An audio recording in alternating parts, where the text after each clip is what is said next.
Na vprašanje, kaj je blagostanje ljudi, znamo odgovoriti.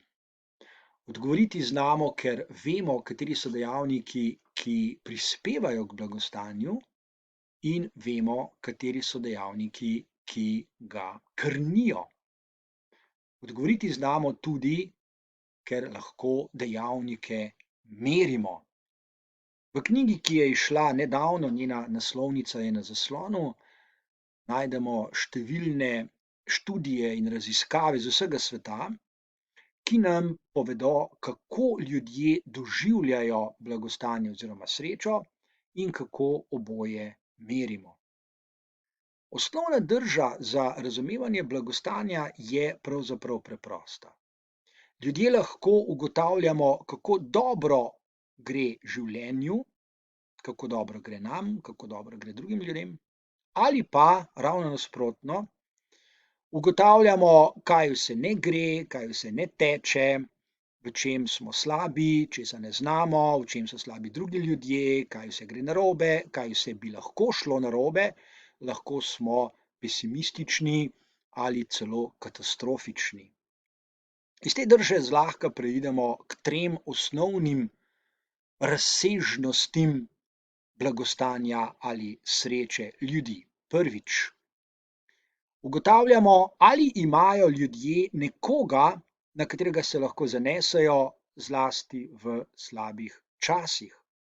Drugič, ugotavljamo, kako ljudje občutijo svobodo, da lahko sami izbirajo, kako bodo živeli, ne da bi jih nekaj k temu gnalo ali ne da bi jim kdo to preprečeval. In tretjič, ugotavljamo, kako velikodušni so ljudje drug do drugega in koliko je med njimi vzajemnega zaupanja. Skupni imenovalec vseh treh dejavnikov je zlato pravilo, ki pravi: blagostanje je vse, kar povečuje srečo, in sicer teh, ki dajejo drugim, in njih, ki od nas prejemajo. Kaj dajejo in kaj prejemajo? Velikodušne misli in velikodušna dejanja. Naj povem še, da v Veliki Britaniji že od leta 2011 sistematično ugotavljajo, kako je z blagostanjem oziroma srečo državljanov. Poleg empiričnih podatkov, ki jih zbirajo, to so podatki o njihovih dohodkih, o premoženju, o realnih razsežnostih, znotraj katerih živijo oziroma delujejo, jim zastavijo tudi 4 preprosta vprašanja. Prvo vprašanje: kako ste na splošno zadovoljni s svojim življenjem?